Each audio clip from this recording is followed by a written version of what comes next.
नमस्कार दोस्तों, स्वागत है आपका द पॉलिटिकल टेस्ट में और मैं हूं अजय सिन्हा। दोस्तों, महिला सुरक्षा ऐसा मुद्दा है जो देश में सबसे टॉप पर होना चाहिए। यानी जिन राजनीतिक दलों को हम लोग सत्ता सौंपते हैं और उनको सत्ता की कुर्सी पर काबिज करवाते हैं, उनके लिए महिला सुरक्षा सबसे मुख्य मुद्दा होना चाहिए। लेकिन आज के समय में बड़ा सवाल यह खड़ा होता है कि क्या उन राजनीतिक दलों के लिए महिला सुरक्षा कोई मुद्दा है? यानी महिला सुरक्षा कोई बात ऐसी है जिस पर वो गंभीरता से विचार करते हैं या उस मामले को गंभीरता से लेते हैं?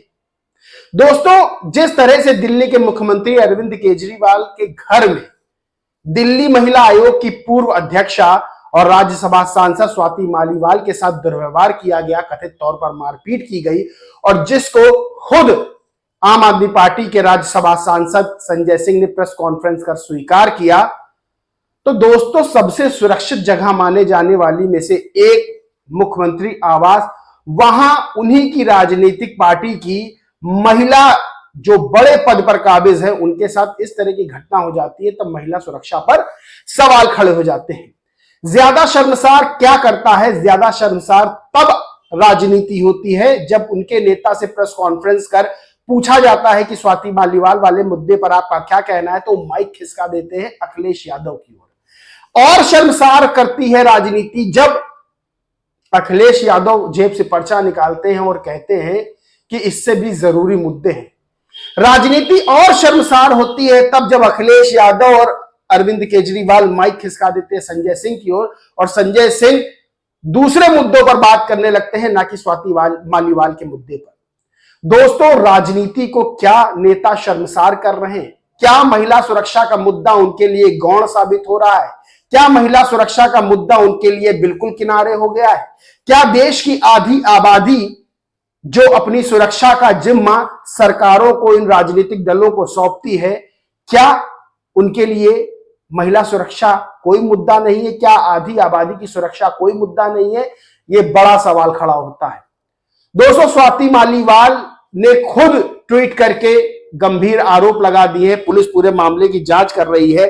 पहले थोड़े से आपको ट्वीट बता देते हैं कि स्वाति मालीवाल ने क्या ट्वीट किए हैं।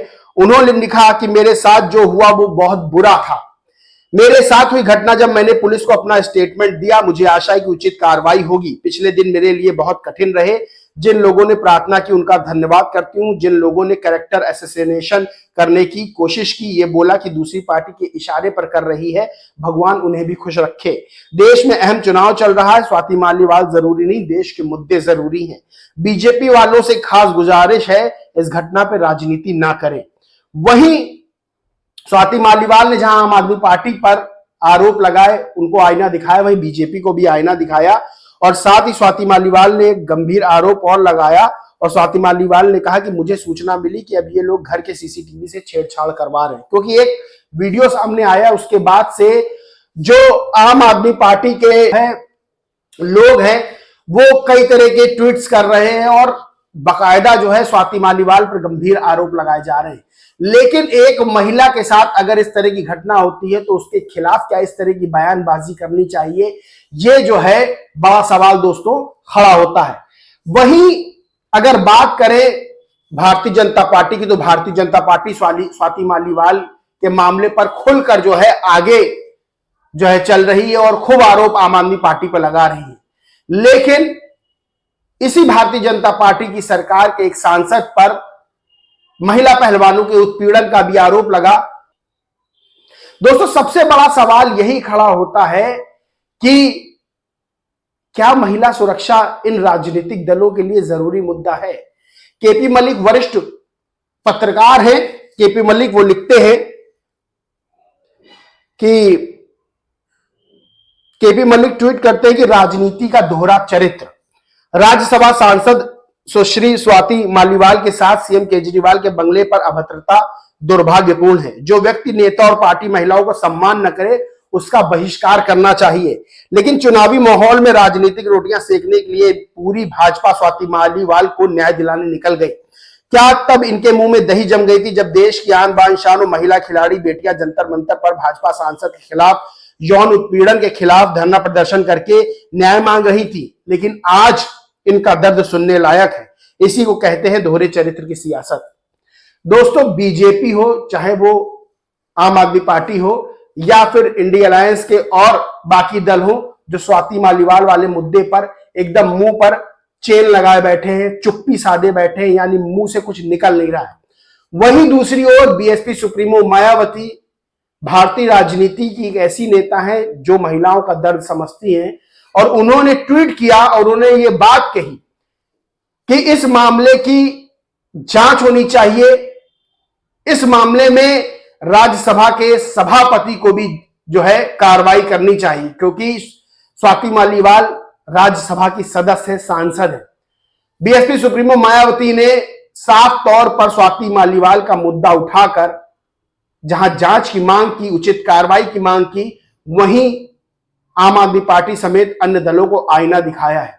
दोस्तों, बीएसपी सुप्रीमो मायावती अपने निर्णयों के लिए जानी जाती है, और वही बीएसपी सुप्रीमो मायावती ने अपने शासनकाल में अपने ही सांसद को, जो उस समय फरार चल रहा था, उसे बुलाकर खुद गिरफ्तार करवा दिया था। यह होती है राजनीतिक निर्णय लेने की क्षमता। यह होती है कि राजनीति से ऊपर उठकर जब नेता निर्णय लेते हैं तो उसकी जीती जागती मूरत मायावती है। दोस्तों, सबसे बड़ी बात क्या है? सबसे बड़ी बात यह है कि वो मीडिया जो है इंडिया अलायंस के पक्ष में खूब चिल्ला चिल्ला के खबरें दिखाता है, लेकिन स्वाति मालीवाल के मुद्दे पर खामोश है। वही रवीश कुमार, जो बीएसपी सुप्रीमो मायावती ने जब आकाश आनंद को पद से हटाया था, तब रवीश कुमार की पहली लाइन ये थी कि क्या बीजेपी बीएसपी का भी घर चला रही है। और रवीश कुमार ने यहां तक राय दे दी थी कि मायावती को जो है वो सुनीता केजरीवाल से, जो वो रोड शो कर रहे थे अरविंद केजरीवाल के जेल में होने पर, उनसे सीखना चाहिए।